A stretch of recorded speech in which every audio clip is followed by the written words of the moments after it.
you you don't feel like you're in reality. Like when you quit caffeine, there's this wall between you and reality, and it's almost like you're not alive. If the entire world quit caffeine, what would happen? Here's my take.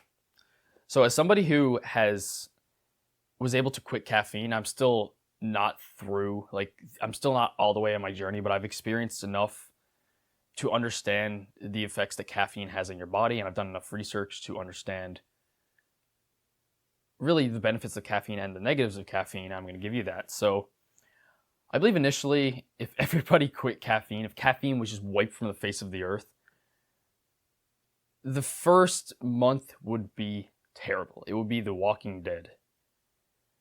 If anybody listening, if you went through caffeine withdrawal, you understand that initially the withdrawal is you're very tired, you have headaches. Usually you get to a point where you can't sleep. You're super tired and drained, but you can't sleep, you have insomnia. And it basically turns you into a crooked, miserable zombie with no motivation to do anything. That's basically what it's like quitting caffeine initially.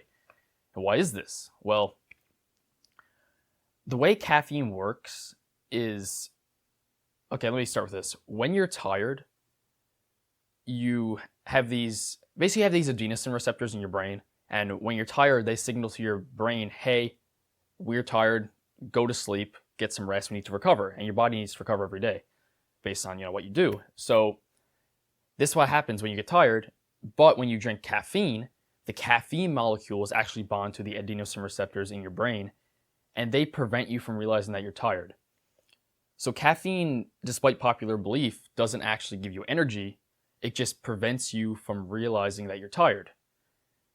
And it's basically, like, to simplify it, caffeine is liquid stress hormones. You drink it and it gives you this stress response that puts you in this fight or flight mode. The problem with it is when you drink caffeine every day, your body is in a constant state of fight or flight. And as you can imagine, this chronic state of stress is extremely taxing on your brain and body. You're basically burning the candle at both ends. You're running your body into the ground and you're not recovering properly. And eventually your brain adapts to the caffeine intake by creating new receptors in your brain. Therefore, you need more caffeine to fill the extra receptors, and then your caffeine intake increases and you're not actually resting and you're really fucking yourself. So when you quit, though, you have all these extra receptors left over, and you are extremely fatigued and tired because there's so many receptors and nothing to fill them, way more than your normal baseline rate, your baseline number of receptors. Now, given that, the first month will be absolutely terrible. Based on my experience through caffeine withdrawal, I think people would be getting fired at work. They wouldn't be showing up. People who have really high caffeine doses, they wouldn't be able to function at work. They would be in bed. They would be terrible, miserable, depressed. Now, moving beyond that, we have what happens next. And in my experience, like, this is the biggest thing that I think gets people to go back on caffeine. Once you get through that initial, like, tiredness and fatigue, you're also very demotivated. You don't really want to do anything.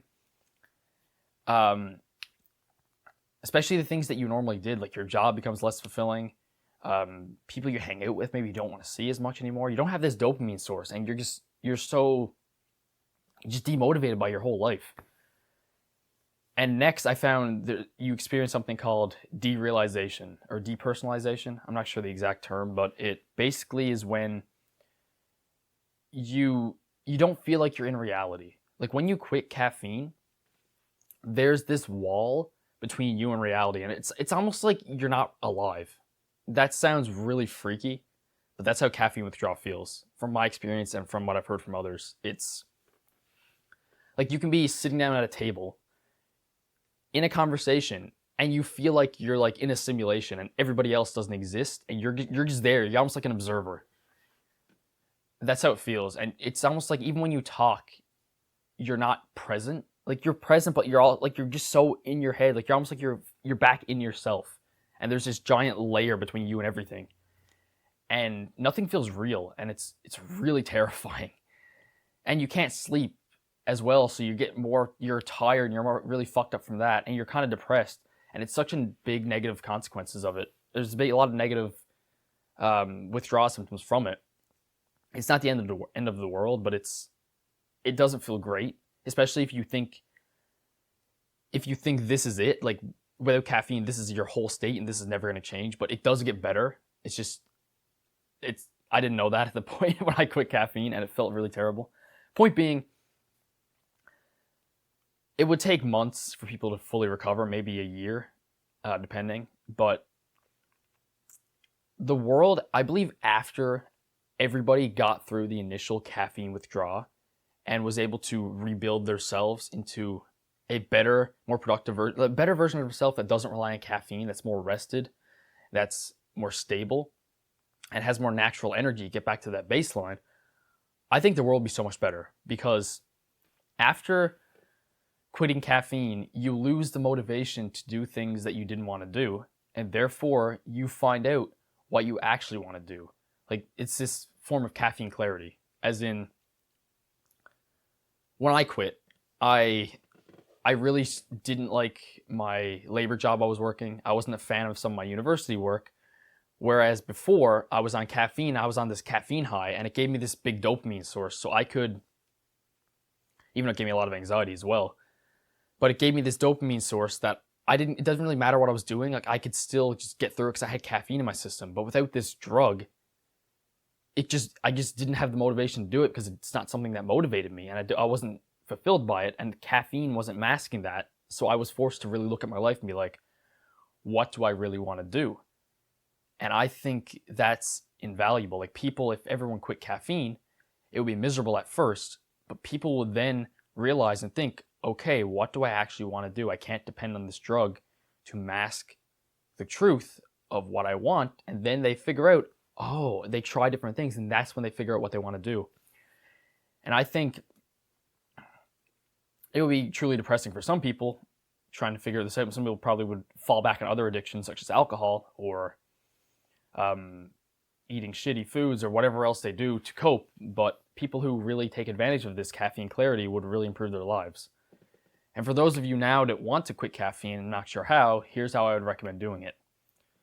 So, like anything, when you remove a drug or anything from your life, you're going to go through some type of withdrawal because you're not used to, like, your body is not used to functioning without it. So you're getting all fucked up on it. So what you can do is, to mitigate this, is to slowly lower your caffeine dose. And by this, I mean, if you drink 2 cups a day, switch to 1.5 cups. And perhaps, like, feel like you still have your 2 cups, but use a decaf version, decaf coffee, and have like 1.5 cups of pure coffee, and then half a cup you pour in its decaf. So it doesn't really, mentally, it's not really that much different, but there is less caffeine in it. But then you switch to 1 cup, maybe then 1 cup of decaf with it. Then you switch to half a cup of coffee and then a cup of decaf, just to keep, you can still drink coffee, just drink a decaf version if anything.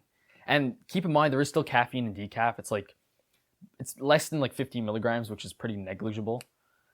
At a certain point of decreasing it, you get to the point where you're on such a low dose that you can eventually just pull off it. For me, I was really analytical about this. I was drinking about a 2-liter Pepsi by the end of it, and I was drinking 10 milliliters or 10 milligrams of caffeine a day. And I was literally pouring out the Pepsi with a measuring cup, which sounds pretty insane, but that's how I did. I'm so sensitive to caffeine, so I really had to taper off, go down really low. I got down to 5 milligrams. I was like, all right, I'm just going to cut it off. And I noticed after a couple months, my quality of sleep really improved, and then I started to get more present. And something else is exercise, okay? Get outside every morning, get natural sunlight to set your circadian rhythm, go for a jog or a walk every morning for a half hour. Okay? And do this every morning to really get outside and get your body going. And on top of that, if you do some more exercise later in the evening, like I usually lift weights, you can train martial arts, play some sports, even go for another walk. Do exercise every day. This will make you feel more energized, and it will get your body going, and you'll feel way better. And this is honestly how you taper off caffeine. You lower your dose, and you exercise, and you set your sleep schedule, get your circadian rhythm right. which means getting outside and going to sleep at the same time every day. And it's going to be really challenging at first, but the benefits of quitting caffeine, I believe, are amazing. Caffeine clarity, you're not putting your body in this constant state of fight or flight, and you're not just drinking stress hormones and making yourself so anxious. And like, that's what it does. It really spikes your anxiety to get you alert and give you energy. But that prolonged state, it's so bad. And it's better to have that natural energy that's way more calm, and you're thinking from a place like you're not high. Like, not that caffeine makes you high, but it gives you, it's a drug at the end of the day. Like, caffeine is a drug, and it's better, I think, to have that natural clarity and those natural energy levels than rely on caffeine all the time, because it can really burn you out. And that chronic burnout and that chronic fatigue from caffeine, it's terrible. So please take this as your message.